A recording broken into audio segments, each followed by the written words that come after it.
Assalamualaikum warahmatullahi wabarakatuh. Alhamdulillahilladzi arsala rasulahu bil huda wa dinil haq liyudhhirahu 'ala ad-dini kullihi wa kafaa billahi shahida wa asyhadu an la ilaha illallah wahdahu la syarika lah iqraran bihi wa tauhida wa asyhadu anna nabiyyana Muhammadan 'abduhu wa rasuluh sallallahu alaihi wasallam tasliman mazida amma ba'du. Kaum muslimin yang semoga selalu dalam lindungan Allah Azza wa Jalla. Allah Subhanahu wa taala berfirman dalam surat Ibrahim ayat yang kelima, "Walaqad arsalna Musa biayatina an akhrij qaumaka minadh-dhulumati ilan nur." Dan sungguh kami telah mengutus Musa dengan tanda-tanda kami agar engkau mengeluarkan kaummu dari kegelapan menuju cahaya, dari kegelapan kekufuran, dari kegelapan kejahilan menuju cahaya hidayah Allah Azza wa Jalla. Wa dzakkirhum bi ayyamillah, dan ingatkanlah mereka, yaitu Bani Israel, tentang hari-hari Allah. Yang dimaksud dengan hari-hari Allah ada dua makna para jamaah. Yang pertama adalah nikmat-nikmat Allah. Jadi kalau dalam bahasa Arab, kalimat hari atau yaum ini bisa diartikan nikmat. Ya. Jadi ingatkanlah Bani Israel tentang nikmat Allah yang pernah diberikan kepada mereka, yaitu mereka pernah diselamatkan dari Fir'aun dan bala tentaranya. Inna fi dzalika laayatin likulli sabbarin syakur. Sesungguhnya yang demikian itu terdapat tanda bagi setiap orang yang sabar dan bersyukur. Jemaah dirahmati Allah Subhanahu wa taala, sebagaimana kita ketahui bahwasanya dahulu Bani Israel mereka berada di Mesir, dan awal kali Bani Israel berada di Mesir itu semenjak zamannya Nabiullah Yusuf alaihissalam. Ya, kita tahu bahwasanya Nabi Yusuf ini diangkat menjadi petinggi Mesir. Ya. Maka beliau mengundang ayahnya, yaitu Nabi Yakub, dan juga saudara-saudaranya untuk tinggal di Mesir. Ya. Ini adalah awal mula Bani Israel tinggal di Mesir. Dan sejak saat itu mereka hidup dalam keadaan yang damai, mereka hidup dalam keadaan yang makmur, sampai datanglah pemimpin Mesir yang sezaman dengan Nabi Musa alaihissalam, yaitu Fir'aun. Ya, Fir'aun yang sezaman dengan Nabi Musa. Ya. Maka mulailah saat itu mereka merasakan kezoliman, ya. Mereka merasakan tekanan.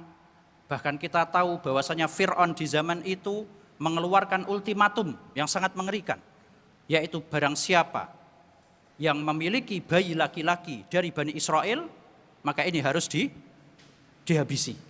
Ya, maka mulailah saat itu mereka merasakan yang namanya kezaliman. Ya. Maka Allah pun mengutus Nabi Musa alaihissalam, salah satunya adalah untuk menyelamatkan Bani Israel dari kezalimannya Fir'aun. Ya. Hari demi hari mereka tetap bersabar, sampai pada akhirnya Allah memerintahkan mereka untuk berhijrah dari Mesir menuju Palestina. Ya. Dan Allah memerintahkan agar mereka keluar dari Mesir ini malam hari. Salah satu tujuannya adalah supaya Fir'aun tidak tahu, supaya tentaranya Fir'aun tidak mengejar mereka. Namun sayangnya qadarullah, ya, berita yang sudah disimpan rapat-rapat itu ternyata bocor juga. Ya. Akhirnya di kegelapan malam Nabi Musa memimpin Bani Israel untuk lari dari Mesir, ya, dan di belakangnya dikejar oleh Fir'aun dengan bala tentaranya. Disebutkan dalam kitab tafsir bahwasanya Nabi Musa ini membawa sekitar 600 ribuan laki-laki, belum tanpa perempuan dan anak-anaknya. Sedangkan Fir'aun dan bala tentaranya ini berjumlah 1.600.000. Ya, bisa dibayangkan betapa mengerikannya keadaan tersebut. Ya. Dan kalau kita baca Al-Quran, jemaah dirahmati Allah, momen pertemuan Nabi Musa atau momen Fir'aun hampir menangkap atau hampir mencekal Nabi Musa dengan Bani Israel, Ini ketika pagi hari, ya. Jadi keluar dari Mesir malam, ketangkepnya atau hampir ketangkepnya di pagi hari. Ya, ada ayatnya para jamaah. Ini menunjukkan bahwasanya betapa letihnya, betapa beratnya Bani Israel merasakan kejaran dari Fir'aun dan bala tentaranya. Ya. Maka Allah SWT menceritakan tentang pertemuan dua pasukan tersebut, menceritakan tentang pertemuan dua kelompok tersebut. Dalam surat Asy-Syu'ara ayat yang ke-61 Allah mengatakan, "Falamma tara al-jam'ani", maka ketika kedua kelompok saling melihat.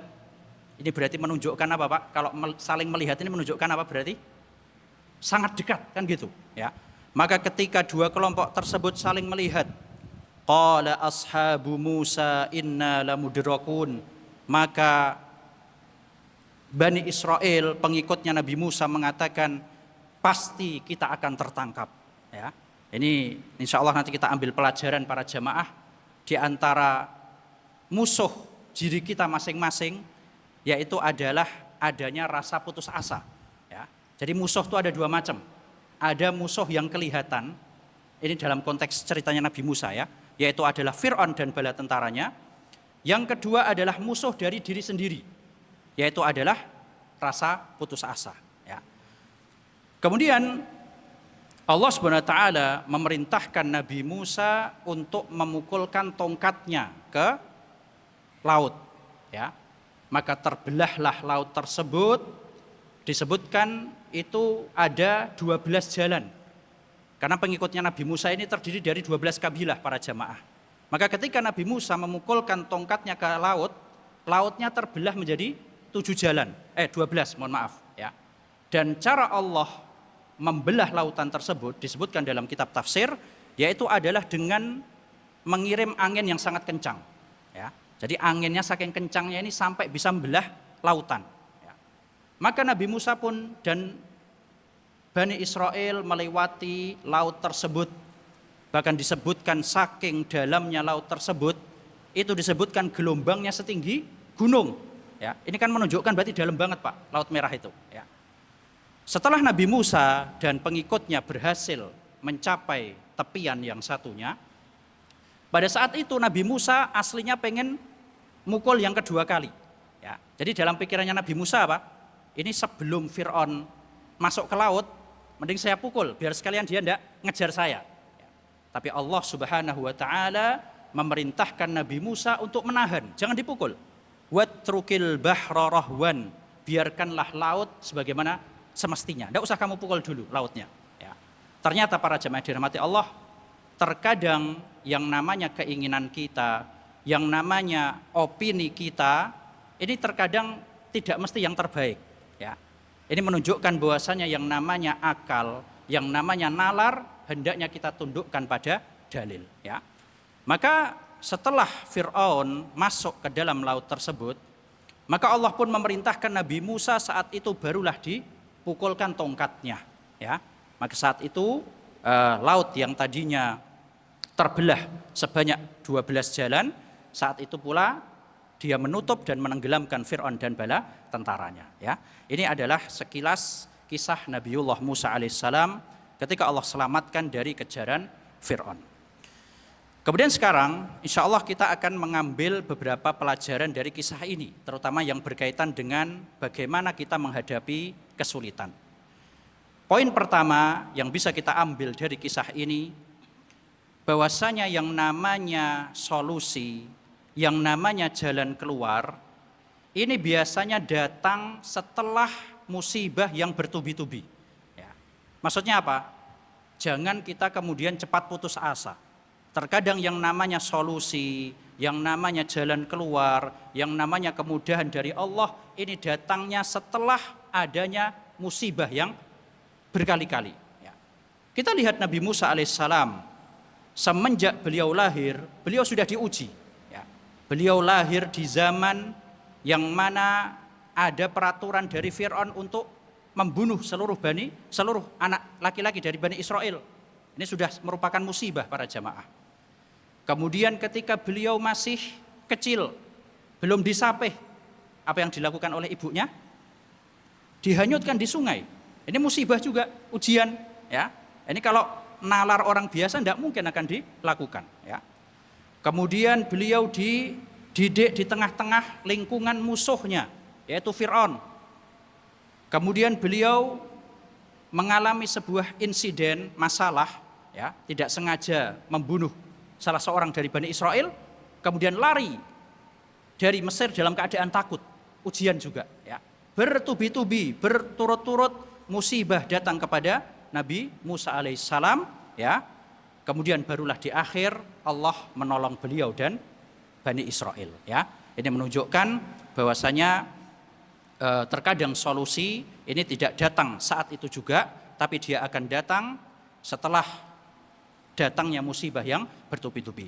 Dan contoh yang lain dalam hal ini, jemaah dirahmati Allah, bisa kita lihat dalam kisahnya Nabi Yusuf. Ya. Nabi Yusuf di penjara berapa tahun para jemaah? Ada yang mengatakan 7, ada yang mengatakan 12, ada yang mengatakan 14. Ya. Barulah setelah itu sama Allah dikasih solusi. Barulah saat itu sama Allah diangkat derajatnya, ya. Nah, ini diantara contoh-contoh yang menunjukkan bahwasanya terkadang jalan keluar ini datang setelah musibah datang bertubi-tubi. Ibaratnya seperti perkataan sebagian orang, semakin gelap malam itu menunjukkan kalau bentar lagi apa? Subuh, ya. Semakin gelap malam ini menunjukkan bahwasanya tidak lama lagi waktu subuh akan datang, ya. Baik. Jemaah dirahmati Allah Subhanahu wa taala. Dari sini pula dapat kita ambil pelajaran bahwasanya musibah yang kita alami ini bukanlah akhir dari kehidupan kita. Ya, dia bukanlah akhir dari karir kita.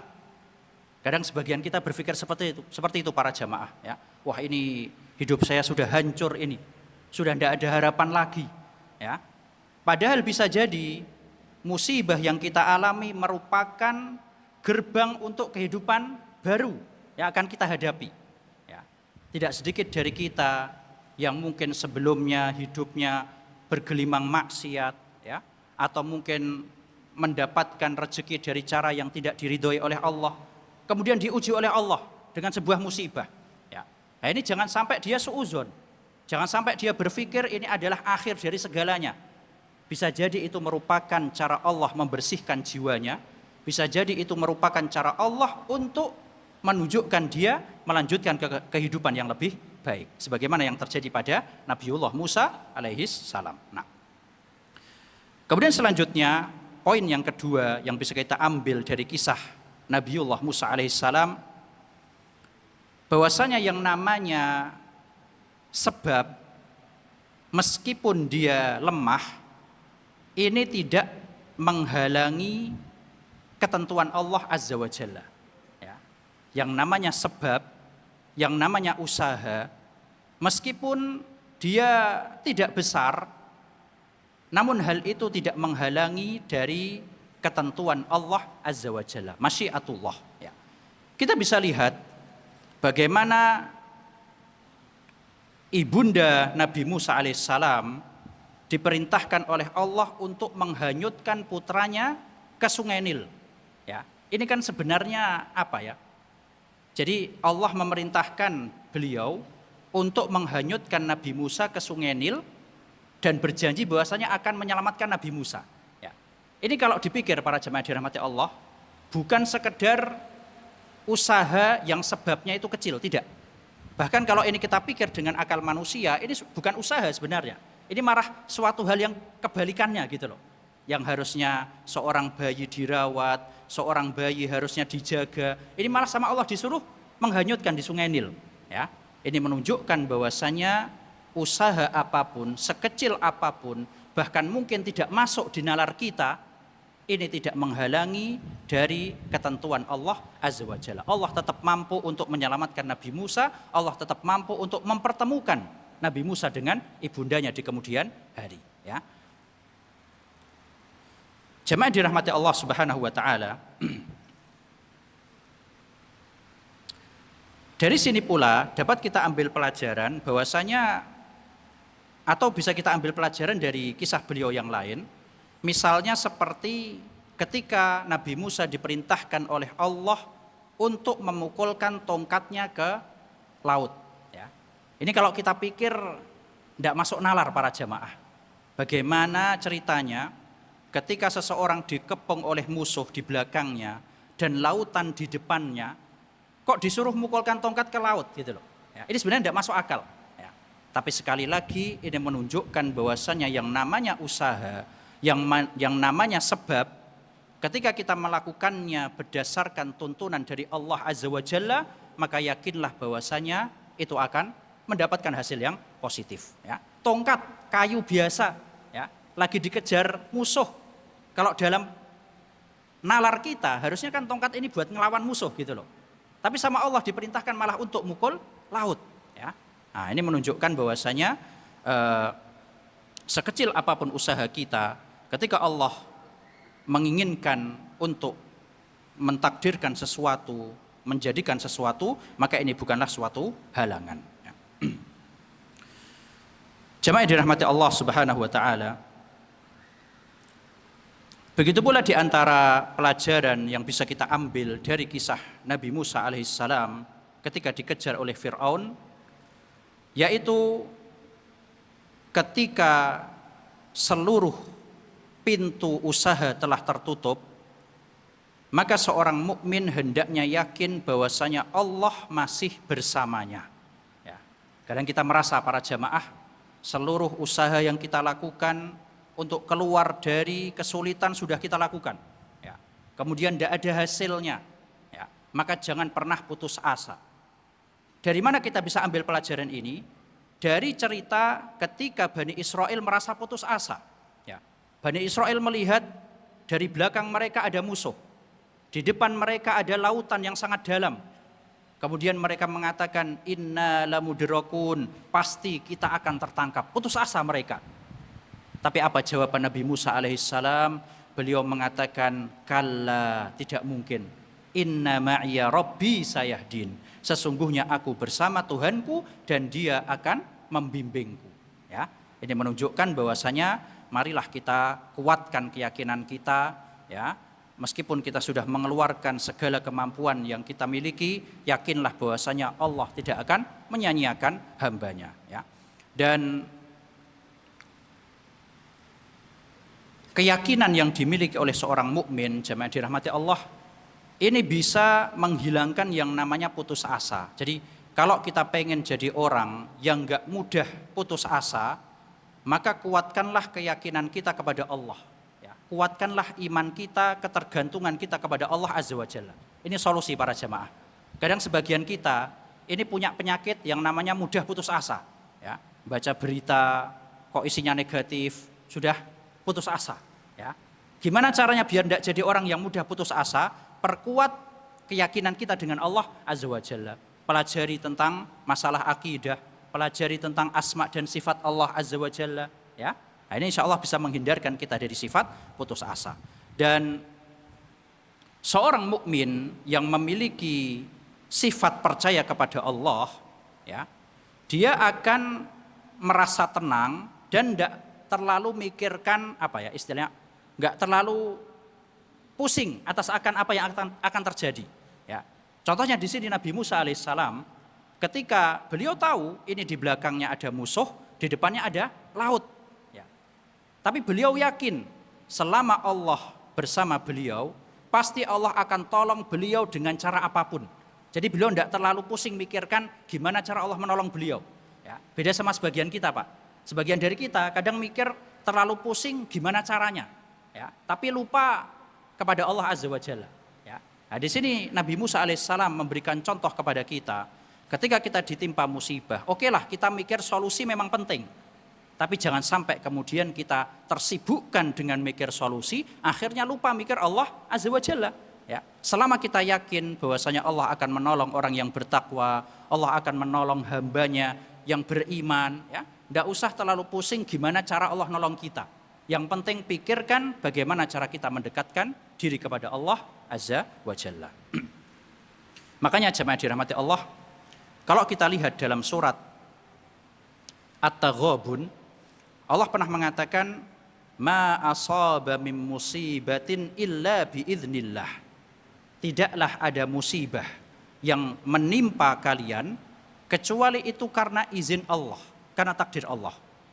Wa may yu'min billahi yahdi qalbah, dan barang siapa yang beriman kepada Allah, maka Allah akan bimbing hatinya.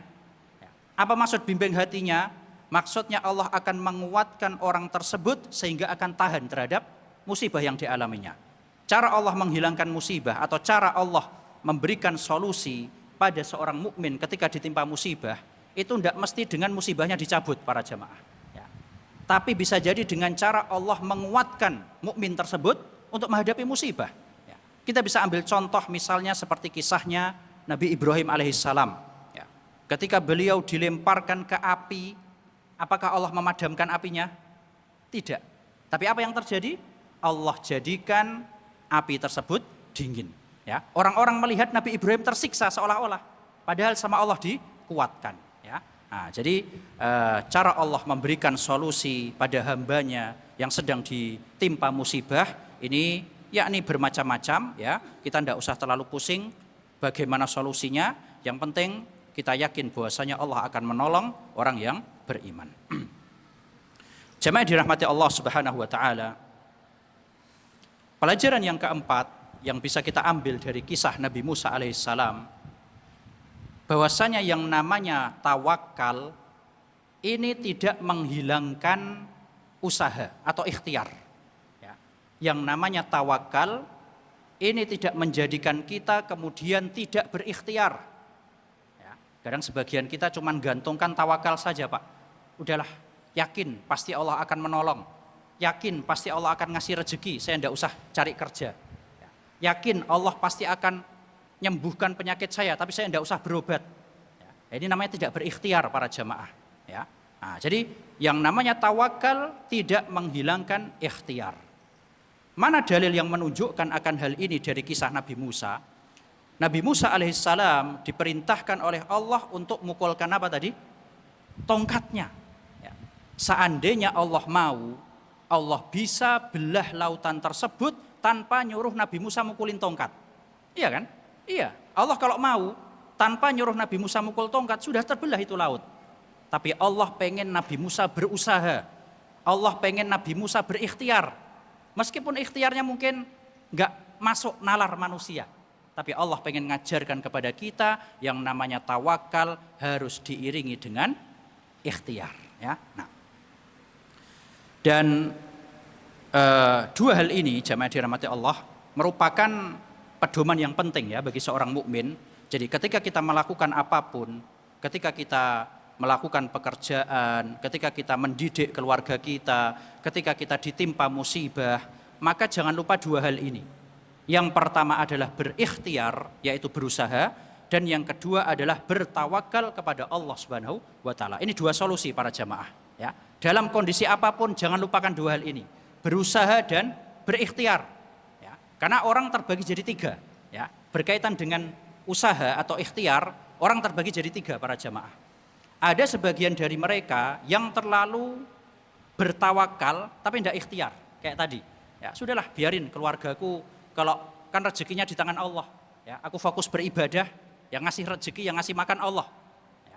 Sebagian orang yang lain terlalu fokus ikhtiar tanpa bertawakal, ya, sehingga mereka terkadang terlalu tenggelam dalam dunia, ya. Akhirnya hak-hak yang lain terlalaikan, hak ibadah lupa, hak keluarga lupa, ya. Dan yang terbaik adalah yang tengah-tengah. Selain kita berusaha, kita pun juga harus bertawakal kepada Allah Azza wa Jalla. Dan dengan berikhtiar, maka akan menjadikan seorang mukmin sebagai sosok yang produktif. Ini fungsi ikhtiar sama tawakal. Ya. Kalau ikhtiar, maka dia akan menjadikan pribadi seorang mukmin produktif, tidak malas dia, karena dituntut untuk berusaha. Sedangkan tawakal akan menjadikan jiwa seorang mukmin tenang untuk menghadapi hari yang akan datang. Ya. Jadi ikhtiar ini untuk hari ini. Ya. Sedangkan tawakal untuk menjadikan jiwa seorang mukmin tidak terlalu khawatir terhadap hari yang akan datang. Ya. Nah, ini dua hal yang penting patut kita tanamkan pada jiwa kita. Kaum muslimin yang dirahmati Allah Subhanahu wa Ta'ala, Kemudian di antara pelajaran lain dari kisah Nabi Musa alaihissalam, yaitu terkadang yang namanya solusi, yang namanya jalan keluar, ini datang dari arah yang tidak disangka-sangka. Yang namanya jalan keluar, ketika kita ditimpa musibah, terkadang datang dari arah yang tidak kita sangka. Contohnya di sini, Nabi Musa dan pengikutnya benar-benar tidak kepikiran kalau ternyata laut itu akan dibelah. Tidak kepikiran beliau. Beliau hanya takut saat itu dikejar oleh Fir'aun dari belakang dan di depannya ada hamparan laut. Udah nggak kepikiran, ini solusinya dari mana? Ternyata solusi tersebut datang dari musibah yang menimpa beliau. Beliau ini kan dihadapkan dengan dua ujian para jamaah. Yang pertama dikejar Fir'aun, yang kedua dari apa? Lautan. Ternyata jalan keluarnya datang dari salah satu musibah yang sedang menimpa beliau, yaitu apa? Lautannya dibelah oleh Allah Azza wa Jalla. Ini menunjukkan para jamaah dirahmati Allah, jangan pernah sekali lagi kita putus asa. Terkadang solusi itu datang dari arah yang tidak terduga, bahkan ternyata dari dekat-dekat kita. Contoh yang lain seperti kisah Hajar dengan Ismail. Ketika Hajar dan Ismail kehausan, Hajar jauh-jauh lari, bolak-balik, Safa Marwa. Ternyata solusinya ada di mana? Di bawah kakinya Ismail ternyata. Ini menunjukkan, marilah kita selalu berhusnuzon kepada Allah. Marilah kita selalu berusaha dan jangan pernah berputus asa. Kemudian selanjutnya, di antara pelajaran lain yang bisa kita ambil dari kisah beliau, bahwasanya dengan kesabaran dan keyakinan, maka akan didapat yang namanya kejayaan. Jadi kita semua pengen Islam berjaya, kita semua pengen menjadi orang yang diberi kejayaan oleh Allah Subhanahu wa taala.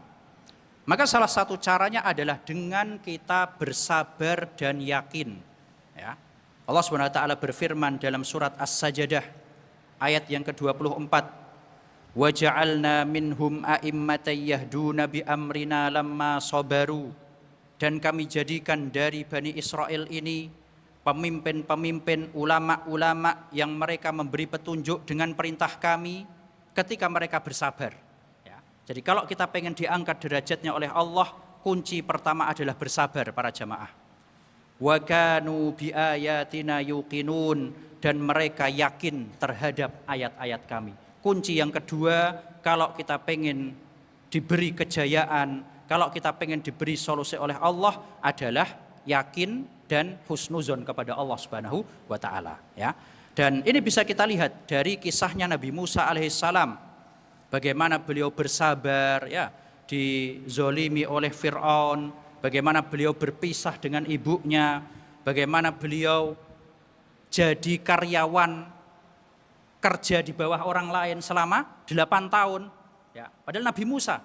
Nah, ini menunjukkan bahwasanya kenabian yang beliau dapatkan, kemuliaan yang beliau dapatkan, ini salah satunya disebabkan karena bersabar. Dan juga beliau yakin bahwasanya pertolongan Allah Azza wa Jalla akan datang.